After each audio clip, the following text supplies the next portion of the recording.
Win Tran. I work at Starry Kitchen sometimes. I also the janitor there.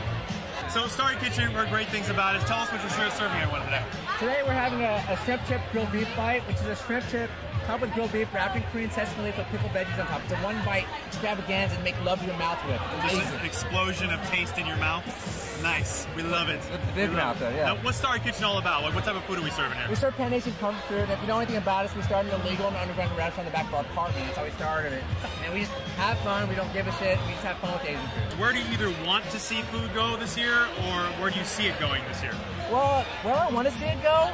I mean, you know what? I love the comfort food revolution of like all the hamburgers and hot dogs. I want to see corn dogs out there. I mean, like ramen's a good example too. Like comfort foods in every culture are starting to explode and be like finesse and all that. I mean, I don't know if I want to see it go anywhere else, because for me, ultimately, like I love fine dining, but that's not what I eat every day. Why do I want to eat like a really good ramen, a really good sandwich?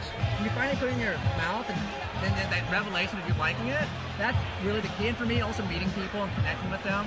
And that's our biggest thing at Starry Kitchen is that, look, you're in my restaurant, it's like you're in my apartment, you're in my house. See, some people don't like that. It's like, I quote one Yelper, back the fuck up, dude. I'm like, look, I want you to have a good time. And like, look, shut up. Look, no, I'm not going to shut up. This is my restaurant, man. Good luck with everything. Thank you. Thank you. Thank you.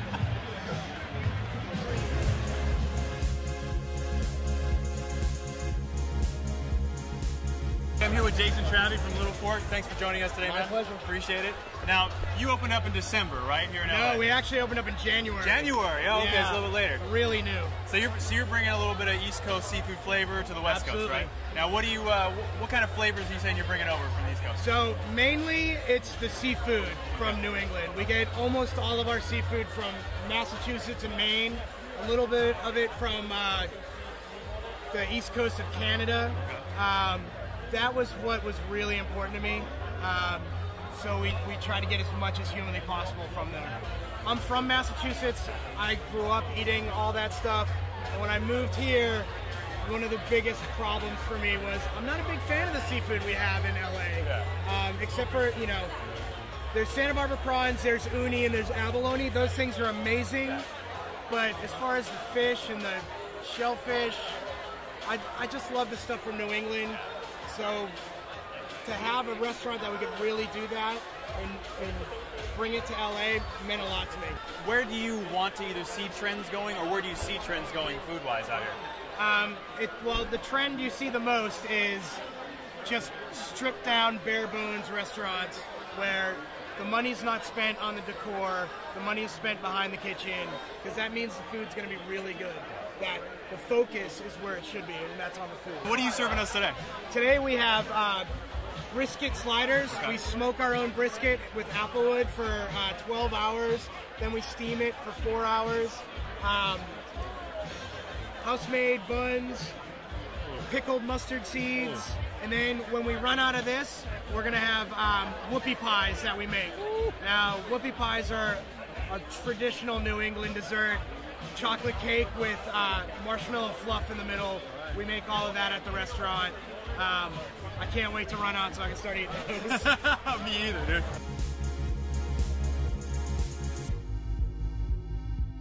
We're here with Chef Ricardo Zarate. Ricardo, thank you for joining us today. Oh, thank you very much. Good, good. Now you have both Mocha Chica and Pica here today, right? Yeah. Great. Tell us about what you're serving today from both restaurants, or maybe just one. I don't know, we've been doing this type of events for a while already, so we decided to come with something different, so we bring in some vegetarian dishes. Okay. And we're doing like a quinoa salad, crispy quinoa salad, with grilled vegetables and miso glaze. Yeah. And the other is a grilled baby artichokes with a huacatai aioli, which is a Peruvian black mint sauce. Okay. Because paiche is a fish from the Amazon River, okay. And it was almost in extinction. So right now they were like farming, the indigenous in Peru, they're farming the fish, and they managed to control that one. Oh, wow. And now the fish is so productive now, they're exporting outside. So it's a good example, and I call it my restaurant paiche. All right, everybody, I've cleared my plate. I've gained 10 pounds in doing it, but it was completely worth it. That's it for this year's LA Weekly Plate Food and Wine event. I'm Adrian Bustamante. We'll see you next year.